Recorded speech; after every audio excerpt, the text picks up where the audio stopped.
What's up, y'all? Welcome back to another video. In this video, we're gonna tell a story time. I hope you guys are having a really good day. It's gonna be like a little bit of a calm video, but I hope you have your popcorns out because it's gonna get crazy. If you read the title, you guys already know that it's about to be the first time I ever got stoned. So the first couple times that I smoked, I didn't really get high at all. The very first time that I touched weed on my hands was freshman year.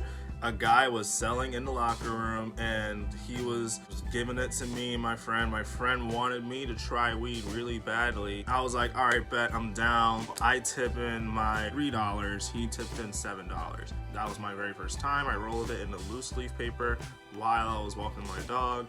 And then next thing you know, I remember I was trying so hard to light it up and it wouldn't smoke because at that time I didn't know that you had to break it up and then had to put it all together and then just pack it up in a joint. But after, I didn't smoke again all the way until this story I'm about to tell you guys right now. July of 2016, and it was like 4th of July party, and my sister and my brother was planning on smoking together, and I was coming along, and then they were like, holy crap, do you want to try it out with us? And, no pressure if you don't want to.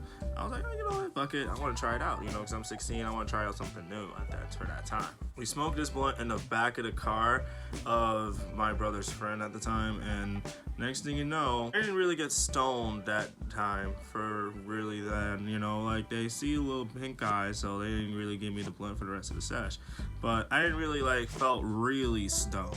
But I didn't smoke again all the way until October of 2016. Randomly, me and my dad, went to the gym, and then my brother's car was in the parking lot. I'm like, what is he doing here? And then he pulls out of his car and he was like, yo, what's up?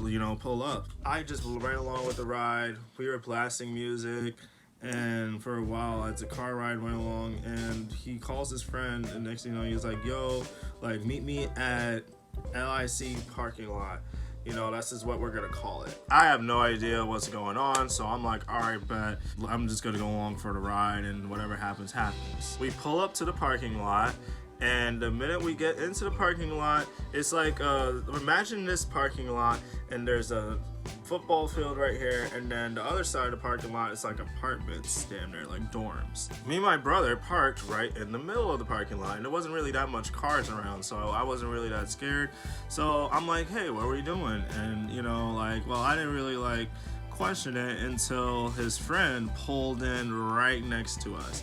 And imagine this, as a good gray truck, and I went in the back and immediately see a guy rolling up on the dashboard and stuff, and I'm like, ooh, yo, we're about to smoke up, right? Yeah. But we started smoking immediately. It's just me, my brother sitting in the front, the guy that was rolling the joint was in the driver's seat, and then there's another Guyanese guy sat right next to me.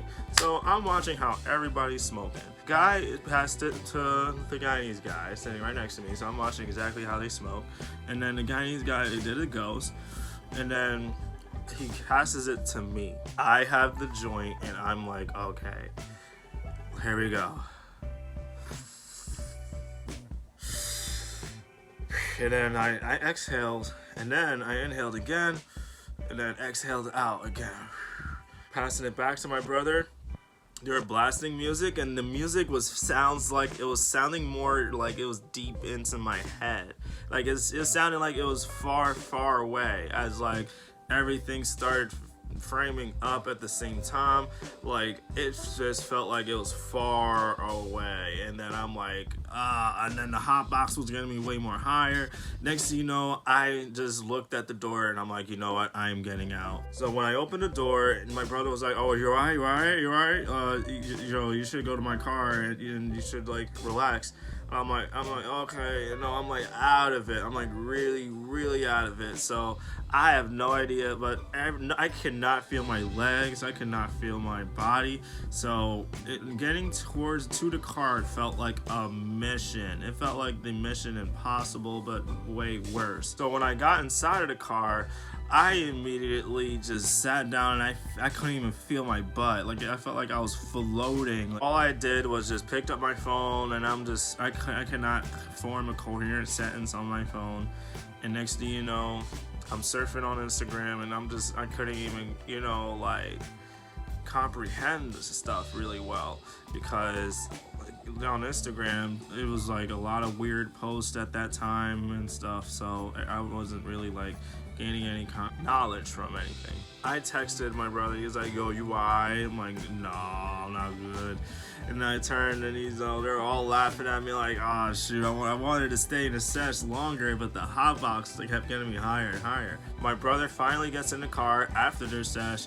He notices how high I am, and so we packed out and we went immediately to a Chinese restaurant, this buffet that's on a hillside.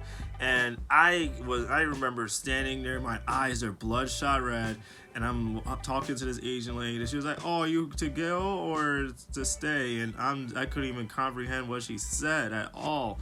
And I remember looking at my brother, and everything was super framey. So I just let my brother do all the talking, and then next thing you know, we have plates, and we're like freaking, like, we're going to go, obviously, so we're like violating the buffet. I can't remember exactly what I grabbed, but I just grabbed everything I normally like from the buffet. So after that, we went home immediately, and then after that, I slammed my body onto the bed. And I'm like, yo, I cannot believe I am feeling this right now. And I talked to my mom for a couple seconds, you know, because to let her know I'm alright, and then I went to sleep. But it was very intense. I just felt like I wanted to keep doing it, and I never did it again until like a few weeks later, until I finally was like, you know what, I'm gonna just buy some, you know, because a lot of stress was going on in my life, and you know, like, it's just a lot of like teenage stuff, you know. But at the same time, do I regret starting at 16? That was the age that I started, but I don't really regret it. Not really. I mean, I'm fine today. I'm doing okay, and I learned about myself a lot. And so I hope you guys enjoyed the story time, and hope you guys have a good day.